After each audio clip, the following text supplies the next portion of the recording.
am really excited to bring on Tarrance Taylor, founder of Mimosa City Festival, and A. Thomas Lampkin, festival director, to tell us about the Mimosa City Festival that's coming up. Well, I'm going to let them tell you about when it's coming up and what it's all about. Welcome to Let's Talk. Good afternoon. Hey, how you doing? I'm doing good. Just, I confess, golf school dropout, but Hi, Denise. Thanks for having us. My pleasure. So tell us about the Mimosa City Festival and what it's all about. What inspired you all to do this? Yeah, absolutely. So it actually started about 6 years ago with Mimosa City in general. It was an event that I was looking for, fresh out of college, just looking for something that, connected with my generation and having like a professional space where we can kind of network, have a good time, celebrate your wins with each other. In the mid 2010s era, brunch was just getting really popular, and it was something that I kind of latched on to because, at the time it was just like everybody wanted to go to brunch and do something, but there was nothing in Baltimore at the time. So I first started that idea actually in my apartment basement, and just sharing some ideas with some friends, having them over on Friday nights, trying different mimosas, different flavors, nice, and just catching up and just having conversation. And then eventually it grew to a point where I wanted to actually throw events. And I had the first one in downtown Baltimore in an art studio. Okay. And from there, it's kind of taken off. We've traveled a bunch of different places. We had a bunch of different pop-up events where we celebrated our friends, just celebrated wins in general. We've done Baltimore, DC, New York, Philadelphia, as well as Atlanta and Jamaica. Wow, nice. Yeah, so like with all the traveling, kind of meeting new friends and family, and having that space, I just felt that it was the right time to expand to the festival market and really tap into like those festival roots. So I reached out to a close friend of mine, Thomas, and he was all on board to be a part of this, and we're making it happen. Well, that's what friends are for, to support your dreams. And so, Thomas, tell us. I mean, what are you doing? How do you support this? Yeah, so when Tarrance gave me the call about being a part of the festival, I was super excited. I have a festival and concert production background. I've worked in live events for over a decade. Started with our partnership at Morgan State. We are both Morgan State University alum, and so I started my live events journey at Morgan. And so I'm just kind of seeing that, because I was going to ask. He said when he was in school, I was going to figure out, well, now where did you go to school? Yes, so shout out to Morgan State Bears, to the Bears. Yes, the true orange and blue. Yes, we rock it all day long. But that's where our partnership started. And so I saw what he's done over the past 6 years, being able to create a community of patrons and attendees who love this brand. And so when he bought the idea of wanting to scale it up to the festival market, I was super excited to be able to help contribute my expertise to his vision to kind of help this thing come to life. So, we're talking about Black Business Month, or Small Business Month. I'm sorry. So how did the business concept, how did that tie in?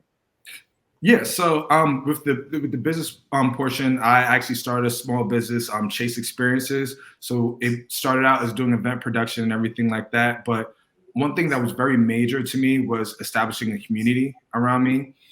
So even when I went to outsource for looking for venues, looking for vendors, DJs, anything like that, I always looked in the area for small businesses. Even our first venue that we had, it was an art studio, and the lady, her name was Miss Cleacher. She was actually looking for more clients at the time, so we were able to negotiate a portion so where there were people who bought art at her at our event, as well as clients that kind of flipped over to her and was able to inquire more about her installations and what she can do for them. So having that community where we can always lift as we climb and take resources from each other, I thought was just really important. And that's the significance of small businesses, right, Denise? I feel like because of so many ideas happen out of a basement or out of someone's backyard, community is so important because we create these events and then they grow into these large scale productions. And so that's important to invest in small business owners, to invest in community, to barter, to be able to reach across the aisles and network across instead of networking up. The people who we're currently in business with are going to be the next top executives. And so if we continue to create a strong community, 18 million Black Americans went to music festivals last year. So if we can tap into that market as a small business and be able to expound upon that, I think will be a win for all of us. Well, the one thing that's exciting to me is that, I think COVID really helped to prove this, that entrepreneurship, jobs aren't guaranteed, right? And so, we come from an entrepreneurial spirit. Anytime you leave America and go to some other go to the continent of Africa, and you go to the, I guess what do you call them? The marketplace. Mm-hmm. I mean, we are entrepreneurs by nature. So the fact that I'm seeing so many more younger people actually exploring entrepreneurship, and now with this, it's even supporting each other, in their endeavors. I'm really excited about what you all are doing. So tell us what's going to happen on, what's the date again? June 8th. June 8th. Okay. Tell us what folks can expect, how they can get involved. Yeah, so June 8th, what you can expect when you arrive on our festival grounds is that I will encourage everyone to purchase a ticket so you can see for sure, but you may or may not be greeted with the mimosa upon entry. We do have a VIP section that'll have some exclusive culinary offerings available, some nice brunch inspired cocktails. For all of our guests, we'll have some photo installations and some interactive interactions for people to take place photos with. We'll have food trucks on site, different vendors. You'll purchase some nice perfume soaps or maybe some nice hand beaded jewelry. We'll have local vendors from up and down 95, the Battle of the Beltway between Baltimore and DC. We'll have a plethora of different small businesses patronizing the festival grounds. And so there's a lot that you can see. We encourage everyone to purchase a ticket on our website so you can know for sure what's going to be on the grounds. And how much is it, if you don't mind me asking? How much are the tickets? Tickets right now are on sale for $100. So okay. $100 will get you in access. Now, if you want a better elevated experience, you can pay a little bit more. That dollar amount is on our website. And the time again, it's from when to when? It's from 12 noon to 9 p.m. To 9 p.m. And so the $100, I mean, it gets you in, it gets you, what are the mimosas that you all are the different flavors? Tarrance talked about that and what you used to do in the basement of your apartment. Yeah. So actually, we've had a variety of different flavors over the course of time. We've done cranberry apple, we've done raspberry lemonade, peach lemonade. We've done. I can even think of. Oof. Who's the mixologist?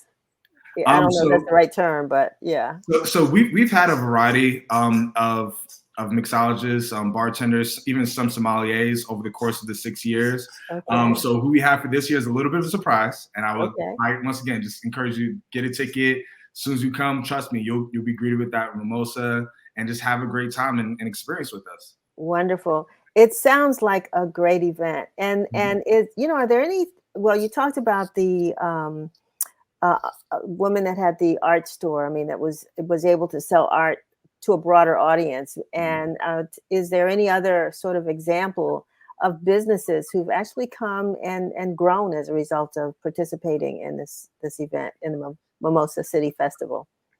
Yeah, so actually, even just I can think of a lot of freelancers that we've worked with. Most notably DJs. I'm a current DJ, so that was something that was important to me, to reach out to freelancers and have them develop their own platform. We've lifted the careers of a variety of different DJs. There's DJ Supreme in Baltimore, DJ Q2Q, DJ Dre, who's now on 92Q. There is J Fobs. There's Puff Gaddy. Mr. J Hill, who's actually in Atlanta and hosts his own Mr. J Hill network. Wow. So we really have tried to make a variety of like people establishing their own platforms and lifting their own, and kind of once again just lift as you climb.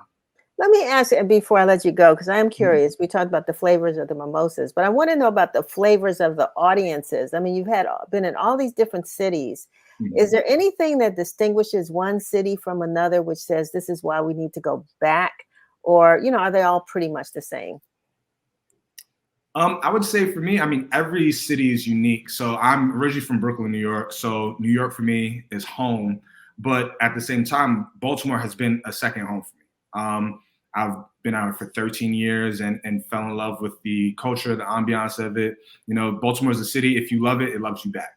And just going across the Northeast between Philadelphia, DC, like we mentioned, that Battle of the Beltway is right there. So it's nothing but a trip down 295, to see the culture of what DC life is like.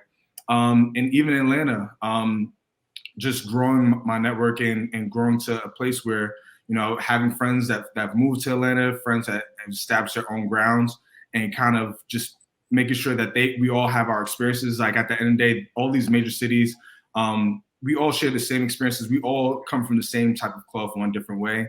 And it's always interesting to share our unique experiences and also collaborate on things that, are unique to us as a community. Wonderful. And I also would like to add, Denise, I think that the flavors that you will also be able to see is a range of not just shades of people, but also ages of people. What we tried to do with this event is that we've built the brand on the backs of our young adult audience, but now that we're scaling to the festival scene, we would love to expand to, the older audience to be able to Is that why I get to come to the VIP? Listen, we got to class it up. We have to make sure that the older generation teaches the younger generation what class looks like. So we need to be able to have Thank you. That we move this festival into the space that we want to move it into. So you can expect to see a wide range of people that look like us, that don't look like us, that are in the same age range as us, older generation, younger generation, everybody coming together to have a good time. Well, Thomas and Tarrance, one thing I can say about the both of you all is that you're smart. And that's a wonderful thing. I think it's great. It sounds like a great event to come to. I look forward to it. And boy, between golf and the mimosas, boy, I'm going to have a great summer. But thanks for coming and sharing. We certainly do encourage folks to come out. We put the website down there, so that's where they can go and purchase tickets, correct? Absolutely. All righty. Yes. Okie doke. All right. We hope to see you June 8th, Denise. We're gonna be looking for you. I'm just praying that the rain will stop so that we can enjoy our weekends again. So, but I look forward to seeing you. All right. All right. Thank you. Okie doke. Thank you. Where do you come to get